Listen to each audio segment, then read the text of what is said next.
آخرین اس وقت اکٹھا ہو کر کے یہ کہیں گے، آپس میں مشورہ کریں گے کہ کسی ایسے بندے کو تلاش کرو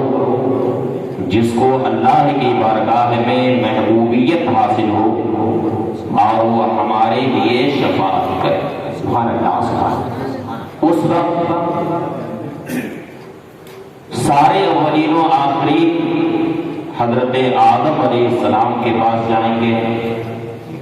حضرت نوح علیہ السلام کے پاس جائیں گے، اس طرح ایک ایک کر کے سارے انبیاء سابقین کے پاس جو پہلے تشریف لے آئے ان کی بارگاہوں میں حاضری دیں گے، مگر سب کیا کہیں گے؟ اذهبوا الى، یعنی کسی اور کے پاس، نفسی نفسی، مجھے تو آج خود اپنی فکر۔ پھر آخر میں یہ سارے اولین و آخرین محبوب رب العالمین شافع محشر صلی اللہ علیہ وسلم، یہ سارے اولین و آخرین محبوب رب العالمین صلی اللہ علیہ وسلم کی بارگاہ میں حاضری دیں گے،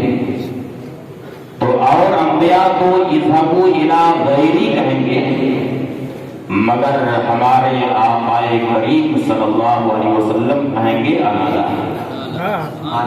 یعنی یہ شفاعت کبریٰ کے لیے تو میں ہوں، اللہ رب العالمین اس شفاعت کا تاج تو آج میرے سر پر اللہ نے سجایا۔ اسی منظر کی ترجمانی کرتے ہوئے امام اہل سنت اعلیٰ حضرت نے فرمایا ہے کہ پیش حق مژدہ شفاعت کا سناتے جائیں، یا رسول اللہ پیش حق مژدہ شفاعت کا سناتے جائیں گے، آپ روتے جائیں گے، ہم کو ہنساتے جائیں گے، دل نکل جانے کی جا آہ کی آنکھوں سے وہ ہم سے پیاسوں کے لیے دریا بہاتے جائیں گے۔ ہاں چلو حسرت زدو سنتے ہیں وہ دن آج، ہاں چلو حسرت زدو سنتے ہیں وہ دن آج، تھی خبر جس کی وہ جلوہ دکھاتے جائیں، کچھ خبر بھی ہے فقیروں آج وہ دن ہے کہ وہ نعمتیں خود اپنے صدقے میں لٹاتے جائیں۔ پھر فرماتے ہیں آج عید عاشقاں ہے، آج عید عاشقاں ہے، گر خدا چاہے کہ وہ اب روئے پہ وسطہ کا عالم دکھاتے جائیں۔ سبحان اللہ، سبحان اللہ۔ پھر فرماتے ہیں خواہ افتادو بس ان کے آنے ہی کی دیر، یعنی تمہیں پریشان ہونے کی ضرورت نہیں، خواہ افتادو بس ان کے آنے ہی کی دیر، یعنی جیسے ہی وہ تشریف لے آئیں گے سارا غم دور ہو جائے، خواہ افتادو بس ان کے آنے ہی کی دیر، خود گر کر سجدے میں تم کو اٹھاتے جائیں۔ پھر فرماتے ہیں لوگ آئے مسکراتے ہم مسیحوں کی طرف، پھر منی سیاہ برف بجلی گراتے جاتے ہیں۔ توجہ سرکار ہے خالد ہر صاحب، تو اسی کی ترجمانی امام اہل سنت نے فرمایا، اور اہل مبارک پور کیا بلکہ سارے اہل ایمان یہ جانتے ہیں کہ قیامت کے دن اللہ تعالی میزان العمل کو قائم فرمائے گا، جس پر بندوں کے اچھے برے اعمال تولے جائیں گے۔ اور یہ میں عرض کرتا چلوں کہ میزان العمل کے پاس اللہ تعالی حضرت آدم علیہ السلام کو کھڑا فرمائے گا، ان سے ارشاد فرمائے گا یا آدم انی جعلتک اليوم حکما بینی وبین ذریتک فقم عند المیزان وانظر ما یرفع من اعمالک۔ اللہ رب العالمین حضرت آدم علیہ السلام سے ارشاد فرمائے گا کہ اے آدم، آج تمہاری اولاد کے اعمال تولے جائیں گے۔ اے آدم، آج میں نے اپنے اور تمہاری اولاد کے درمیان تم کو حکم بنایا۔ خود تم دیکھو کہ تمہاری اولاد کیسے کیسے عمل لے کر کے آئی ہوئی۔ اے آدم، آج میں نے اپنے اور تمہاری اولاد کے درمیان تمہیں حکم بنایا ہے۔ اب میزان العمل کے بعد تم کھڑے ہو کر کے تم خود وزن اعمال کی نگرانی کرو اور یہ دیکھو اپنی آنکھوں سے کہ تمہاری ذریت اور تمہاری اولاد کیسے کیسے عمل لے کر کے یہاں آئی ہوئی۔ حضرت آدم علیہ السلام میزان العمل کے پاس کھڑے ہوئے۔ حدیث شریف میں آتا کہ حضرت آدم علیہ السلام تو سبز لباس پہن کر کے میزان العمل کے پاس کھڑے ہوں گے اور ان کی ذریت، ان کی اولاد کے اعمال تولے جائیں گے۔ جن کی نیکیاں زیادہ ہوں گی تو فرشتے انہیں جنت کی طرف لے کر کے جائیں گے، اور جن کے گناہ زیادہ ہو جائیں گے تو فرشتے انہیں جہنم کی طرف لے کر کے جائیں گے۔ اور حضرت آدم علیہ السلام دونوں کو اپنی نگاہوں سے ملاحظہ فرمائے۔ حدیث شریف میں ہے ينظر الى من ينطلق به من ولده الى الجنة وينظر الى من ينطلق به من ولده الى النار، یعنی حضرت آدم علیہ السلام دونوں قسم کے اولاد کو دیکھیں گے۔ جن کی نیکیاں زیادہ ہوں گی فرشتے انہیں جنت کی طرف لے کر کے جائیں گے، اور جن کے گناہ زیادہ ہوں گے فرشتے انہیں گھسیٹتے ہوئے، چہروں کے بل گھسیٹتے ہوئے انہیں جہنم کی طرف لے کر کے جائیں گے۔ اتنے میں اس امت کا ایک شخص اس میزان العمل کے پاس لایا جائے۔ کون سی امت؟ جس امت میں ہم لوگ، اس امت کا ایک شخص، یعنی وہ امت جس کے تعلق سے قرآن کریم میں ارشاد ہوا کنتم خیر امہ، یعنی اے میرے حبیب کی امت، تم لوگ ساری امتوں میں سب سے افضل امت ہو۔ اس امت کا ایک شخص میزان العمل کے پاس لایا جائے اور اس کے اعمال رکھے جائیں گے میزان العمل پر۔ اتفاق ایسا کہ اس کے گناہ زیادہ ہو جائیں۔ اب جب گناہ زیادہ ہوں گے تو عذاب کے فرشتے اس شخص کو گھسیٹتے ہوئے جہنم کی طرف لے کر کے جائیں گے، اور اس کی حالت یہ ہوگی کہ وہ ادھر ادھر اس کی نگاہیں اٹھیں گی اور انتظار کرے گا کہ کاش کوئی مجھے عذاب جہنم سے نجات دلوا دے، عذاب کے فرشتوں سے مجھے چھٹکارا دلوا دے۔ اسی کی ترجمانی کرتے ہوئے استاد زمان حضرت علامہ حسن رضا خان علیہ رحمہ فرماتے ہیں کسی کو لے کے چلیں گے فرشتے سوئے جائیں، کسی کو لے کے چلیں گے فرشتے سوئے جائیں، وہ ان کا راستہ پھر کے دیکھتا ہوگا۔ حضرت آدم علیہ السلام جب یہ دیکھیں گے کہ امت محمدیہ کا ایک شخص ہے، اسے عذاب کے فرشتے گھسیٹتے ہوئے جہنم کی طرف لے کر کے جا رہے ہیں، اس وقت حضرت آدم علیہ السلام پکاریں گے، فرمائیں گے یا احمد یا احمد، اے احمد اے احمد۔ نبی کریم صلی اللہ علیہ وسلم فرماتے ہیں کہ جیسے ہی میں ابو البشر حضرت آدم علیہ السلام کی پکار سنوں گا فوراً میں دوڑتا ہوا ان کی طرف جاؤں گا اور میں یہ کہوں گا لبیک یا ابو البشر، لبیک یا ابو البشر، اے سارے انسانوں کے باپ میں حاضر ہوں، آپ نے کس لیے یاد فرمایا ہے، میں آپ کی آواز پر لبیک کہتا ہوا آپ کے پاس حاضر ہوں۔ حضرت آدم علیہ السلام فرمائیں گے ان رجلا من امتک ينطلق به النار، اے احمد اے اللہ کے حبیب وہ دیکھو آپ کی امت کا ایک شخص ہے، اس کے گناہ زیادہ ہو گئے ہیں، عذاب کے فرشتے اسے گھسیٹتے ہوئے جہنم کی طرف لے کر کے جا رہے ہیں، اور اے اللہ کے حبیب وہ تمہارا راستہ مڑ مڑ کر کے دیکھ رہا ہے، وہ کسی ایسے بندے خدا کی تلاش میں ہے، ایسے محبوب کی تلاش میں ہے جو عذاب کے فرشتوں سے اسے چھٹکارا دلا دے، وہ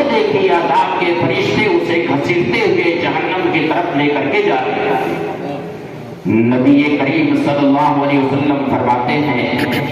کہ جیسے ہی میں یہ دیکھوں گا اس وقت فرماتے ہیں کہ فاشد میزری وامروا نحو اثر الملائکہ، یعنی اس وقت میں اپنی کمر کسوں گا۔ کمر کس لیے کسی جاتی ہے؟ کمر کس لیے کسی، بتائیے حاجی صاحب، کمر کس لیے کسی جاتی ہے خوب مضبوطی کے ساتھ؟ جب کسی مہم پر جانا ہو تب کمر مضبوطی سے کس لی جاتی ہے۔ یعنی اگر لنگی باندھے ہوئے ہیں تو اوپر سے ایک رومال سے اس کو کس کیا جاتا ہے۔ فرماتے ہیں کہ فاشد میزری وامروا نحو اثر الملائکہ، یعنی میں اس وقت اپنی کمر کسوں گا اور عذاب کے فرشتوں کی طرف دوڑتا ہوا جاؤں گا اور ان سے کہوں گا قفو یا رسول ربی، قفو یا رسول ربی، اے میرے رب کے فرشتوں ابھی ٹھہرو، ابھی رکو، ابھی اسے جہنم کی طرف لے کر کے مت جاؤ۔ مگر وہ عذاب کے فرشتے کہیں گے نحن ملائکۃ غلاظ شداد لا نعصی اللہ ما امرنا ونفعل ما نؤمر۔ اے اللہ کے حبیب، آپ کو یہ معلوم ہے کہ ہم عذاب کے فرشتے ہیں جن کی صفت قرآن کریم میں یوں بیان ہوئی ہے کہ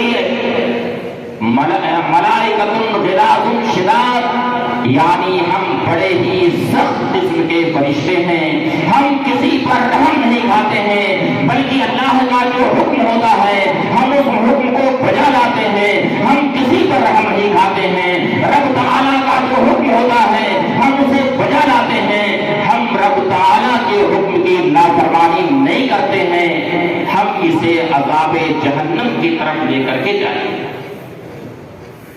اب حدیث شریف میں آتا ہے کہ نبی کریم صلی اللہ علیہ وسلم پھر اس وقت عرش کے سامنے دست اقدس اٹھائیں گے، بلکہ حدیث شریف میں یہ بھی ہے کہ نبی کریم صلی اللہ علیہ وسلم اپنی ریش مبارک پر اپنا دست اقدس پھیریں گے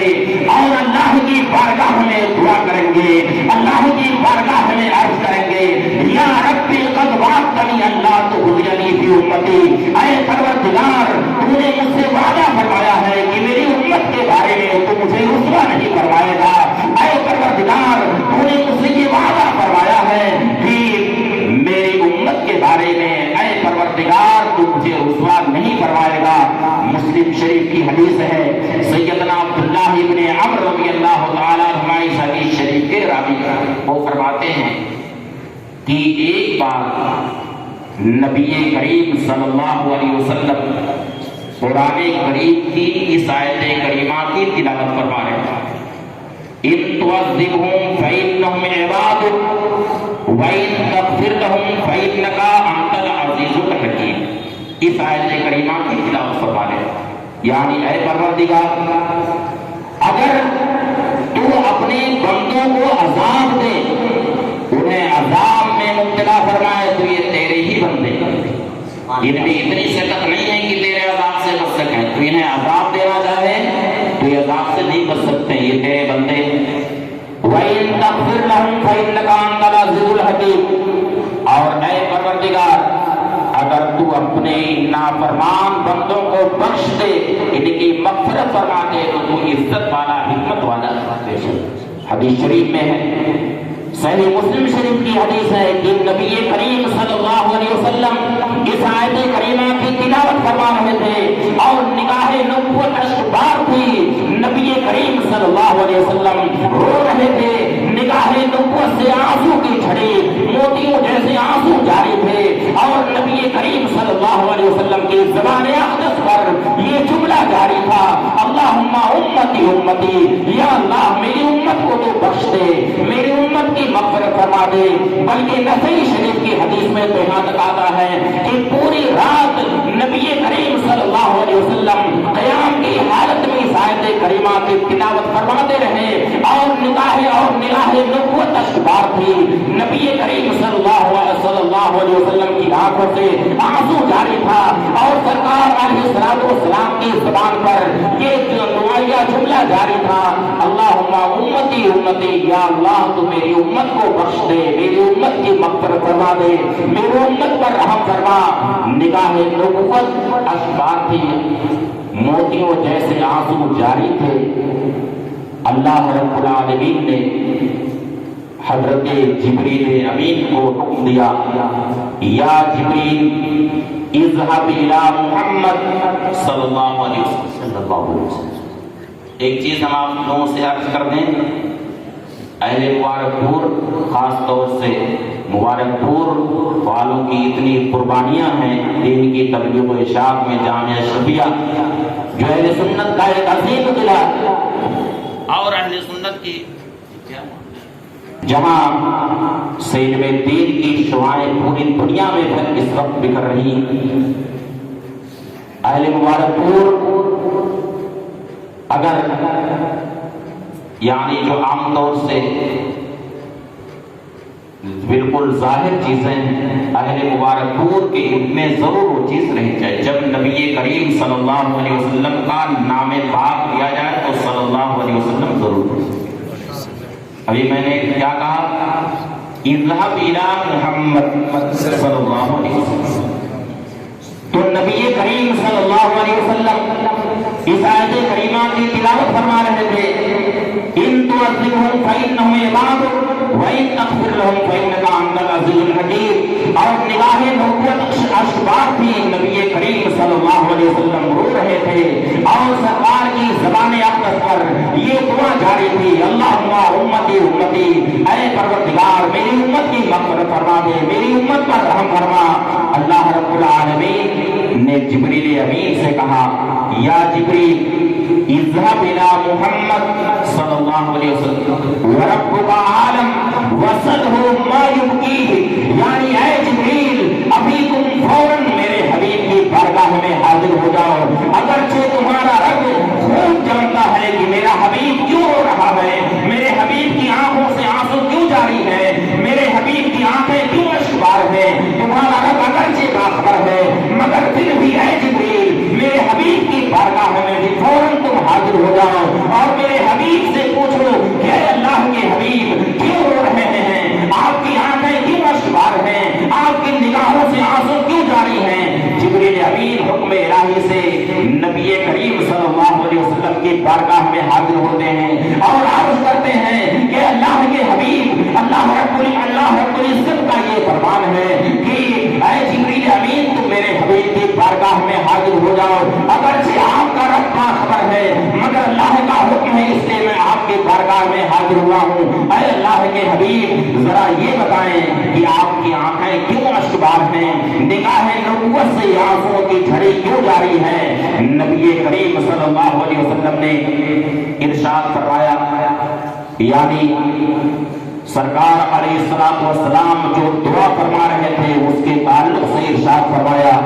جبریل امین اللہ رب العالمین کی بارگاہ میں حاضر ہوتے ہیں، اللہ رب العالمین کا فوراً حکم ہوتا ہے کہ اے جبریل تم میرے حبیب کی بارگاہ میں پھر حاضر ہو جاؤ اور میرے حبیب سے جا کر کے یہ کہہ دو کہ اے اللہ کے حبیب انا سنرضیک فی امتک ولا نسوک، اے اللہ کے حبیب اللہ کا حکم یہی ہے، اللہ یہ فرما رہا ہے کہ اللہ کے حبیب تمہاری امت کے بارے میں تمہاری مرضی جو ہوگی وہ ہوگا، اے اللہ کے حبیب جو تمہاری مرضی ہوگی ہم تمہاری امت کے ساتھ وہی سلوک کریں گے، تمہاری امت کے بارے میں ہم تمہیں راضی کر دیں گے، ہم تمہیں کسی بھی رنج میں مبتلا نہ کریں گے۔ اسی لیے امام اہل سنت تعالی حضرت امام محمد رضا قدس سرہ نے ارشاد فرمایا کہ خدا کی رضا چاہتے ہیں تو عالم خدا چاہتا ہے رضا ہمارے محبوب آپ کی شان یہ ہے کہ وہ نسل کا یہودی کا رب کا فتردہ، اے محبوب آپ کا رب آپ کو اتنا عطا فرمائے گا کہ آپ راضی ہو جائیں گے۔ اے اللہ کے حبیب آنسو آپ اپنی امت کے بارے میں جو بہا رہے ہیں، اللہ رب العزت آپ سے ارشاد فرما رہا ہے انا سنرضیک فی امتک ولا نسوک، اے اللہ کے حبیب ہم تمہاری امت کے بارے میں تمہیں راضی کر دیں گے، ہم تمہیں کسی بھی رنج میں مبتلا نہ کریں گے۔ پھر ابھی میں جو روایت عرض کر رہا تھا صلی اللہ علیہ وسلم عرش کے سامنے آئیں گے اور اللہ رب العالمین کی بارگاہ میں دعا کریں گے کہ یا رب قد وعدتنی اللہ تخزینی فی امتی، اے پروردگار تو نے مجھ سے وعدہ فرمایا ہے کہ میری امت کے بارے میں تو مجھے رسوا نہیں فرمائے گا۔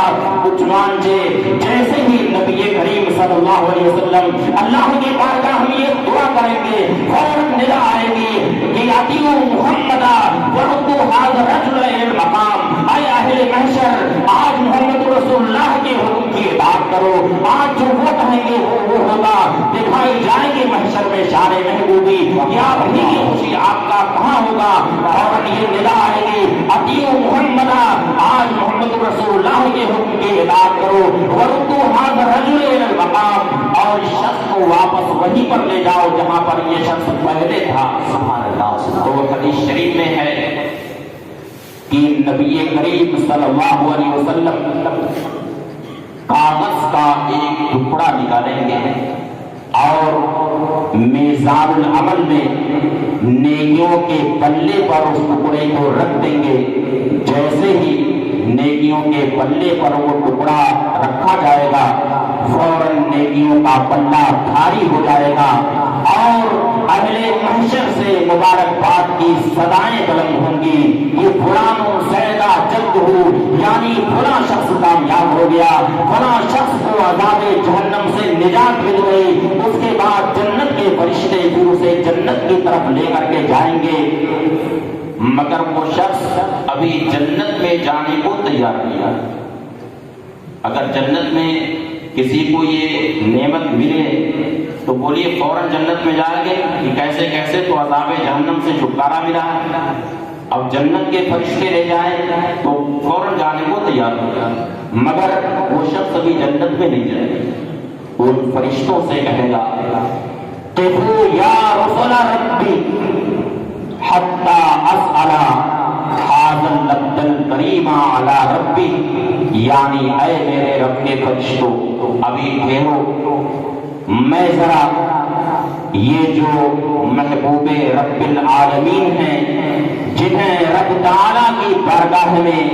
ایسی وجاہت اور ایسی محبوبیت اور ایسی عزت اللہ کی بارگاہ میں حاصل ہے کہ آج یہ ندا آ رہی ہے اطیعوا محمدا، آج محمد رسول اللہ کے حکم کی اطاعت کرو، میں ذرا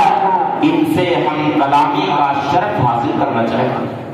میں ان سے کچھ عرض کرنا چاہتا ہوں۔ پھر وہ نبی کریم صلی اللہ علیہ وسلم کی بارگاہ میں حاضر ہوگا اور نبی کریم صلی اللہ علیہ وسلم کے دامن اقدس سے مچل کر کے عرض کرے گا بے ابی انت امی ما احسن وجهک وما احسن خلقک، یعنی میرے ماں باپ آپ پر قربان ہوں، آپ کا چہرہ کتنا حسین و جمیل ہے، آپ کتنے روشن و منور ہیں، آپ کے اخلاق کیسے کریمانہ ہیں، میں ذرا اچھی طرح سے جاننا چاہتا ہوں کہ من انتا، یعنی آپ کون ہیں کہ آپ نے مجھے عذاب جہنم سے نجات عطا فرمائی ہے، آپ کو اللہ کی بارگاہ میں ایسی وجاہت حاصل ہے۔ نبی کریم صلی اللہ علیہ وسلم ارشاد فرمائیں گے انا نبی کا محمد رسول اللہ، میں ہی تیرا وہ نبی محمد رسول اللہ ہوں جن کا تو کلمہ پڑھتا تھا، جن کے اوپر درود شریف بھیجا کرتا تھا، جن کے نام کی محفلیں سجایا کرتا تھا، جن کے میلاد کی محفلیں منعقد کیا کرتا تھا، میں ہی وہ تیرا نبی ہوں جن کا کلمہ تو پڑھا کرتا تھا لا الہ الا اللہ محمد رسول اللہ۔ اور آج یہ کاغذ کا ٹکڑا جو نیکیوں کے پلے پر رکھا گیا ہے اور اس کی وجہ سے تمہیں نجات مل گئی ہے، تمہیں معلوم ہے کہ کون سا ٹکڑا ہے؟ ارشاد فرمایا کہ وحاذی صلاتک التی کنت تصلی علیہ، یعنی تم کسی مجلس میں بیٹھ کر کے میرے اوپر جو درود شریف پڑھا کرتے تھے، وہی درود شریف اس کاغذ کے اندر پڑھا ہوا ہے جو نیکیوں کے پلے پر رکھا گیا ہے، وہ پلہ بھاری ہو گیا ہے اور آج تمہیں عذاب جہنم سے نجات مل گئی ہے۔ اب درود پاک پڑھنے اللہم صلی علی سیدنا مولانا شفیعنا و نبینا محمد المعدن الجود والکرم وآلہ وآلہ وسلم صلاۃ و سلام علیکہ یا رسول اللہ۔ اللہ تعالی ارشاد فرماتا ہے عسیٰ ان یبعثک ربک مقاما محمودا، اے محبوب ان قریب تمہارا رب تمہیں مقام محمود پر رہنمائی فرمائے گا، ایسے مقام میں تمہیں کھڑا کرے گا جہاں سارے اولین و آخرین تیری حمد و ثنا بیان کریں گے، تیری حمد بیان کریں گے، تیری حمد سے رب اللسان ہوں گے۔ حضرت عبداللہ ابن مسعود رضی اللہ تعالیٰ جو بڑے ہی عظیم صحابی رسول، بلکہ ایسے جلیل القدر صحابی ہیں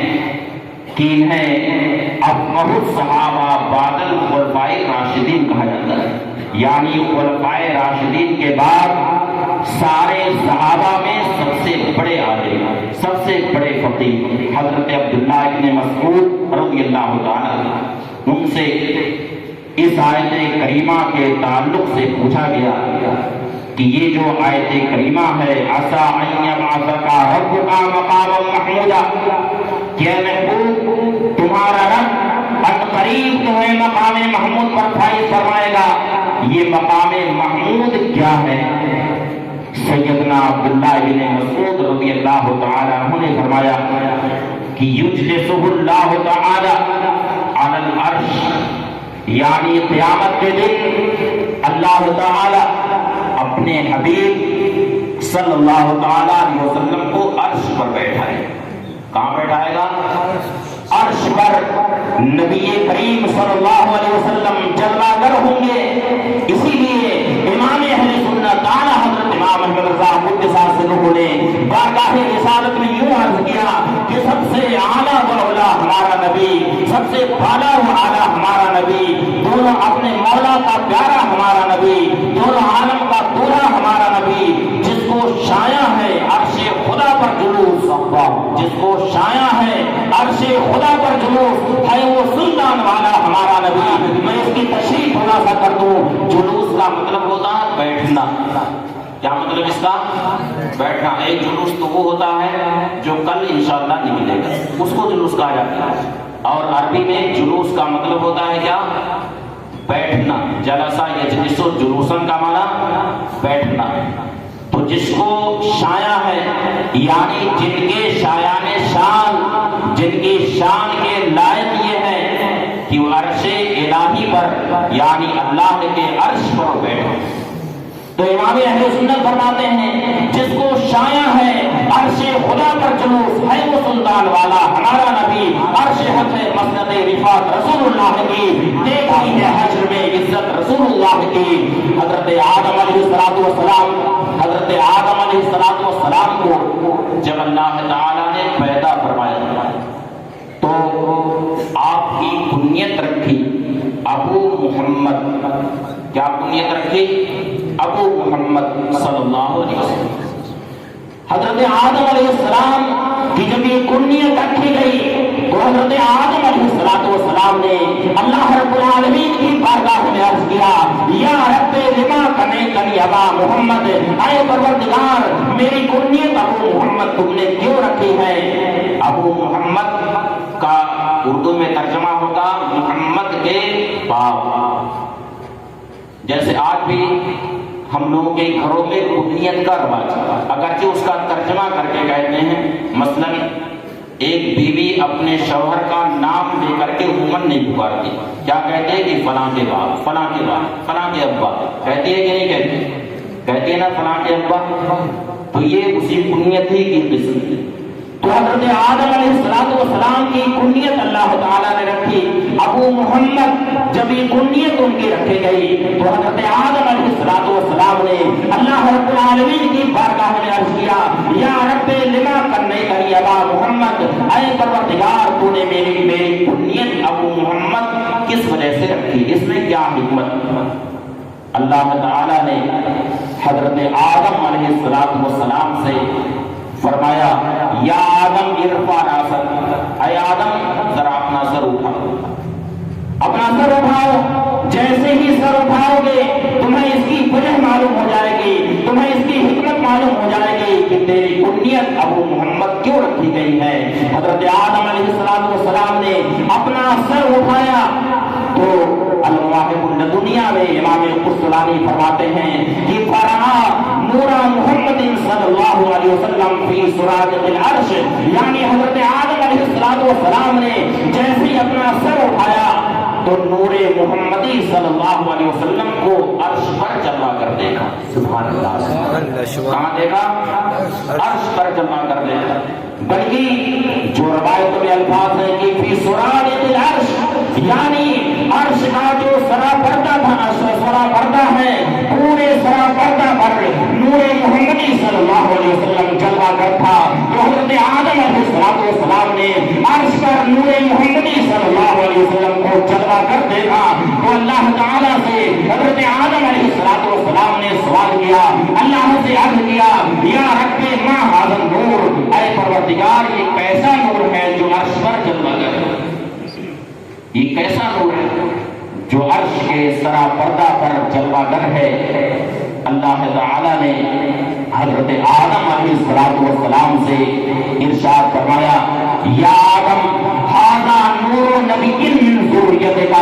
اسمہ فی السماء احمد وفی الارض محمد ولولاہ لما خلقتک ولا خلقت ارضا ولا سماء۔ اے آدم یہ اس نبی کا نور ہے جو نبی تیری ہی ذریت سے ہے، تیری اولاد سے ہے، ان کا نامی آسمان کی بلندیوں میں احمد ہے اور فرش زمین پر ان کا نامی محمد ہے۔ اور اے آدم اگر انہیں پیدا کرنا مقصود نہ ہوتا تو تمہیں بھی نہ پیدا فرماتا اور آسمان و زمین کو میں پیدا نہ فرماتا، بلکہ کائنات وجود میں نہ آتی۔ وہ مقصد تخلیق ہے، نور محمدی صلی اللہ علیہ وسلم کو اگر پیدا کرنا مقصود نہ ہوتا تو یہ کائنات وجود میں نہ آتی۔ حضرت آدم علیہ السلام سے اللہ تعالیٰ نے ارشاد فرمایا کہ آدم اگر انہیں پیدا کرنا مقصود نہ ہوتا تو میں تمہیں بھی پیدا نہ کرتا اور آسمان و زمین کو بھی پیدا نہ کرتا۔ شب اسراء کے موقع پر یعنی شب معراج میں نبی کریم صلی اللہ علیہ وسلم نے رب تعالی کا جب دیدار فرمایا اور قرب خاص میں نبی کریم صلی اللہ علیہ وسلم تشریف لے گئے، جس کا ذکر قرآن کریم میں ہے کہ دنا فتدلّا فکان قاب قوسین او ادنی، اس کا ذکر سورہ نجم میں بہت تفصیل کے ساتھ ہے۔ تو اس وقت اللہ تعالیٰ نے اپنے حبیب صلی اللہ علیہ وسلم کو ہم کلامی کا شرف عطا فرمایا اور اس وقت ارشاد فرمایا کہ صلی یا محمد۔ پھر آپ لوگ بھول گئے، اللہ تعالیٰ نے اس وقت اپنے حبیب صلی اللہ علیہ وسلم سے ارشاد فرمایا کہ صلی یا محمد صلی اللہ علیہ وسلم، اے میرے حبیب جو مانگنا ہو مانگو، جو سوال کرنا ہو سوال کرنا۔ کتاب الشفا میں ہے کہ نبی کریم صلی اللہ علیہ وسلم نے اللہ کی بارگاہ میں عرض کیا، وما عصال یا رب انکا قد اتخذت ابراہیم خلیلا وکلمت موسیٰ تکلیما واصطفیت نوحا وآتیت سلیمان ملکا لا ينبغی لأحد سخرت له الجن والانس والشیاطین وسخرت له الرياح تجری بأمرہ وعلمت عیسیٰ التوراۃ الانجیل وجعلته يبرئ الأكمہ والأبرص۔ اے پروردگار میں کیا سوال کروں، میں کیا مانگوں؟ اے پروردگار تو نے ابراہیم کو اپنا خلیل بنایا ہے، موسیٰ کو اپنا کلیم بنایا ہے، نوح کو اپنا برگزیدہ رسول بنایا ہے اور سلیمان کو ایسی بادشاہت عطا کی ہے جو ان کے بعد وہ بادشاہت کسی کو زیبا نہیں دیتی ہے، اور جنوں شیاطین اور انسانوں کو اور ہواؤں کو ان کے لیے مسخر کیا، پہاڑوں کو ان کے لیے مسخر کیا۔ اے پروردگار تو نے عیسیٰ کو توریت اور انجیل کا علم عطا فرمایا اور انہیں شان کا بنایا کہ وہ تیرے حکم سے مادرزاد اندھوں کو شفا دیتے تھے، روحیوں کو شفا دیتے تھے، برسواروں کو شفا دیتے تھے، بیماروں کو شفا دیا کرتے تھے، تیرے حکم سے مردوں کو جلایا کرتے تھے۔ اے پروردگار میں کیا سوال کروں؟ اللہ تعالیٰ نے اپنے حبیب صلی اللہ تعالیٰ علیہ وسلم سے ارشاد فرمایا کہ اے میرے حبیب میں نے ابراہیم کو اپنا خلیل بنایا، موسیٰ کو اپنا کلیم بنایا، تو اے حبیب اے محمد صلی اللہ علیہ وسلم میں نے تمہیں اپنا حبیب بنایا ہے، یعنی ابراہیم کو اپنا خلیل بنایا تو تمہیں میں نے اپنا حبیب بنایا ہے۔ اب سوال یہ پیدا ہوتا ہے کہ خلیل اور حبیب کے درمیان فرق کیا ہوتا ہے؟ خلیل کا بھی معنی دوست اور حبیب کا بھی معنی دوست، دونوں کا معنی ایک آتا ہے۔ خلیل کا بھی معنی دوست اور حبیب کا بھی معنی دوست آتا ہے۔ دونوں کے درمیان فرق بیان کرتے ہوئے بڑے ہی مشہور محدث حضرت امام اجل حضرت ملا علی قاری رحمۃ اللہ تعالی علیہ نے مرقات المفاتیح میں تحریر فرمایا کہ خلیل اور حبیب کے درمیان فرق یہ ہوتا ہے کہ خلیل کا فعل اللہ کی مرضی سے ہوتا ہے، خلیل کا فعل کس کی رضا سے ہوتا ہے؟ اللہ کی رضا سے ہوتا ہے۔ مگر حبیب کی شان یہ ہوتی ہے کہ اللہ کا فعل حبیب کی مرضی سے ہوتا ہے، حبیب کی رضا سے ہوتا ہے۔ یہ دونوں میں فرق ہے، کتنا عظیم فرق ہے دونوں میں۔ اسی لیے امام اہل سنت نے فرمایا ہے خدا کی رضا چاہتے ہیں دو عالم، خدا چاہتا ہے رضا محمد۔ یہی وجہ ہے صلی اللہ علیہ وسلم، یہی وجہ ہے کہ جب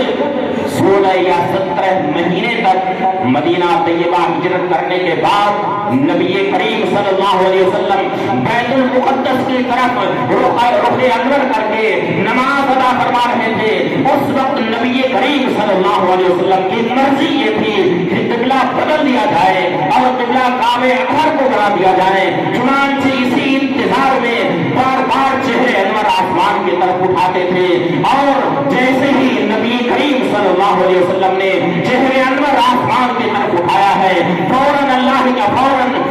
کا حکم آتا ہے، وحی الہی اسی وقت نازل ہوتی ہے۔ قد نرى تقلب وجهك في السماء فلنولينك قبلة ترضاها، اے محبوب آسمان کی طرف ہم تمہارے رخ انور کا بار بار کرنا یقیناً دیکھ رہے ہیں۔ اے محبوب تمہاری مرضی یہ ہے کہ کعبہ اطہر کو قبلہ بنا دیا جائے، اے محبوب اب اس میں دیر نہیں، ابھی تم اپنا چہرہ کعبہ اطہر کی طرف کر دو، ہم ضرور تمہیں اسی قبلے کی طرف کر دیں گے جس قبلے سے تو راضی ہے۔ تمہاری شان تو یہ ہے وَلَسَوْفَ يُعْطِيكَ رَبُّكَ فَتَرْضَىٰ، اے محبوب اللہ تمہیں اتنا عطا فرمائے گا کہ تم راضی ہو جاؤ گے۔ خدا کی رضا چاہتے ہیں تو عالم، خدا چاہتا ہے رضا محمد صلی اللہ علیہ وسلم۔ تو اللہ تعالیٰ نے نبی کریم صلی اللہ علیہ وسلم سے ارشاد فرمایا کہ اے محبوب اگر میں نے ابراہیم کو خلیل بنایا ہے تو تمہیں اپنا حبیب بنایا ہے۔ موسیٰ کو اگر اس روئے زمین پر ہم کلامی کا شرف عطا فرمایا ہے تو آسمان کی بلندیوں میں میں نے تمہیں ہم کلامی کا شرف عطا فرمایا ہے۔ اے محبوب تمہاری شان یہ ہے کہ انی اعطیتک الکوثر، میں نے تمہیں حوض کوثر عطا کیا ہے۔ وما اعطیتک خیر من ذلک کلی، اور اے محبوب ہم نے جو تمہیں عطا فرمایا ہے ان ساری چیزوں سے بہتر ہے۔ اے محبوب تمہاری شان یہ ہے کہ جعل تو اسمک مع اسمی ینادی به فی جوف السماء، میں نے اپنے نام کے ساتھ تمہارا نام کر دیا ہے۔ جہاں جہاں میرا نام پکارا جائے گا وہاں وہاں تمہارا نام بھی پکارا جائے گا۔ مؤذن اذان کے اندر اشہد ان لا الہ الا اللہ جب پکارے گا تو اس کے ساتھ ساتھ اشہد ان محمد رسول اللہ بھی پکارے گا۔ جہاں جہاں میرا نام لکھا ہے، جہاں جہاں لا الہ الا اللہ لکھا ہے وہاں وہاں محمد رسول اللہ بھی لکھا ہے۔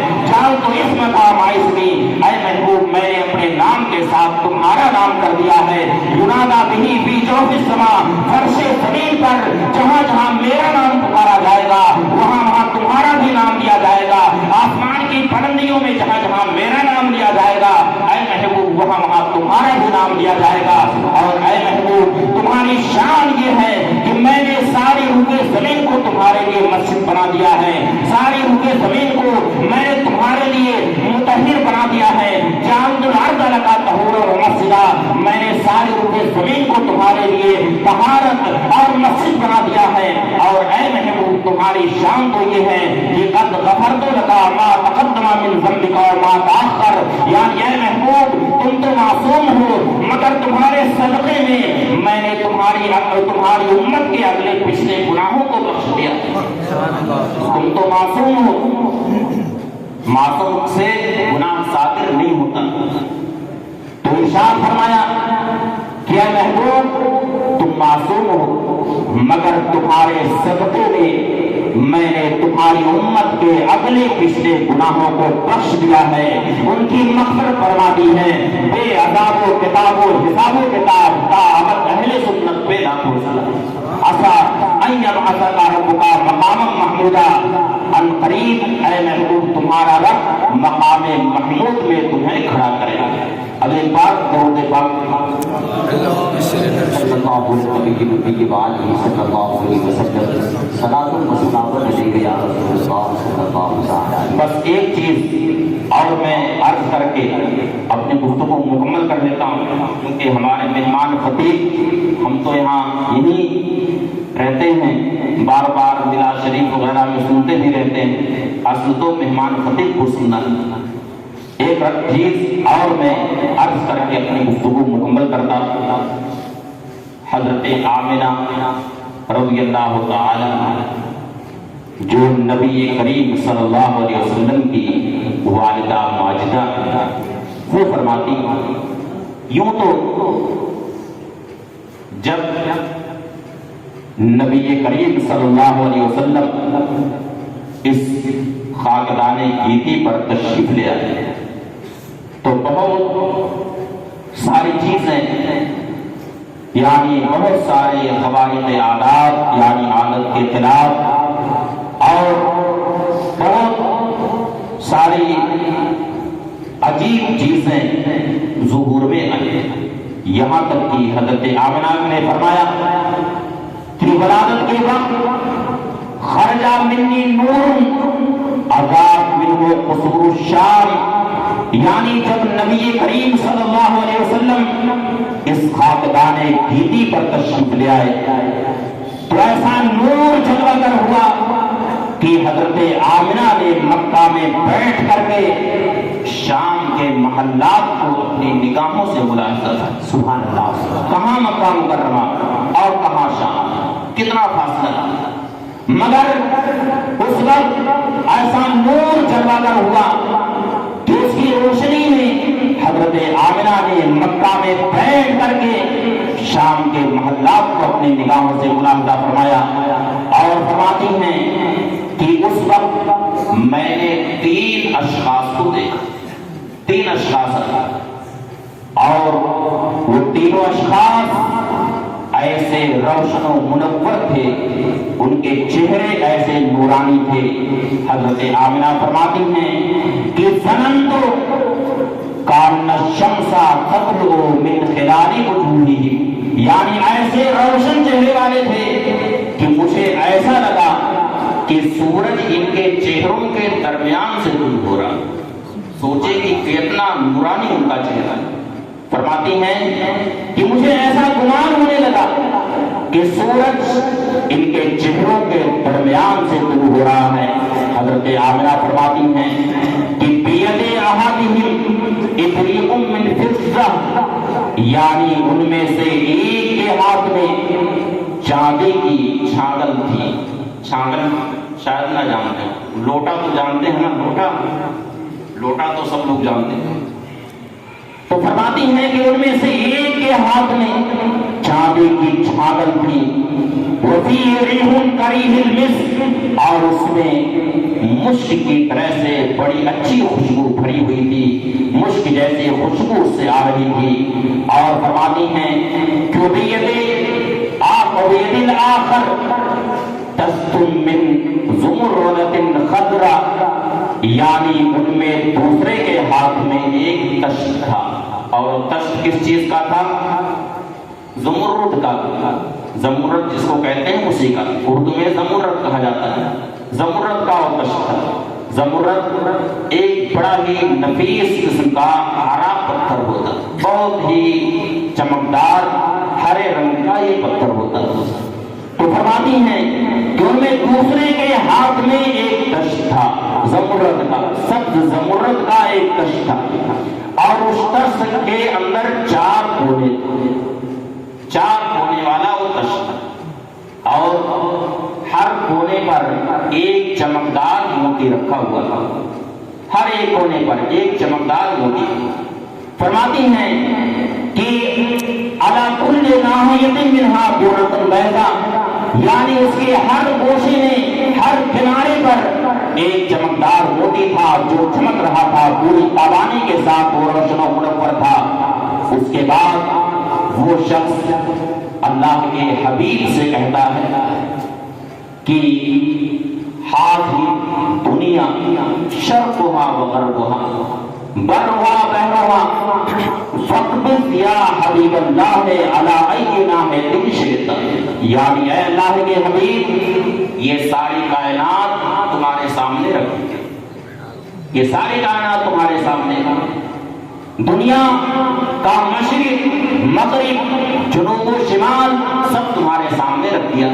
بحر و بر سب کچھ تمہارے سامنے رکھ دیا۔ اے اللہ کے حبیب اس میں جس پر چاہیں آپ قبضہ کر لیں، جو چاہیں دے۔ حضرت آمنہ فرماتی ہیں کہ جب میں نے یہ سنا کہ ان میں سے دوسرے والے جو ہیں وہ یہ کہہ رہے ہیں کہ اللہ کے حبیب یہ ساری کائنات تمہارے سامنے ہے، یہ دنیا کا مشرق و مغرب ہے، یہ بحر و بر ہے، ان میں جس پر چاہو قبضہ کر لو، تو میں نے یہ دیکھنے کے لیے کہ اللہ کے حبیب کہاں اپنا دست اقدس رکھتے، کہاں ہاتھ رکھتے، کس کونے پر رکھتے، یہ دیکھنے کے لیے میں نے اپنا سر اٹھایا، تو میں کیا دیکھتی ہوں کہ نبی کریم صلی اللہ علیہ وسلم نے دشت کے بالکل بیچوں بیچ اپنا دست اقدس رکھا۔ جیسے ہی آپ نے دست اقدس بیچ میں رکھا، فوراً ندا آتی ہے کہ واللہ قد قبض محمد علی الکعبۃ وان اللہ قد جعل الکعبۃ قبلۃ لہ ومسکنا، یعنی رب کعبہ کی قسم، اللہ کی قسم، محمد رسول اللہ نے کعبہ پر اپنا ہاتھ رکھ دیا ہے، کعبہ پر قبضہ کر دیا ہے، اللہ نے کعبہ کو ان کا مسکن بنایا ہے، کعبہ کو ان کا قبلہ بنا دیا ہے۔ اس کے بعد فرماتی ہیں کہ تیسرے کے ہاتھ میں ایک ریشم کا کپڑا تھا، سبز ریشم تھا، وہ بھی بڑا چمکدار، پھر وہ کھولتے ہیں، اس کے اندر سے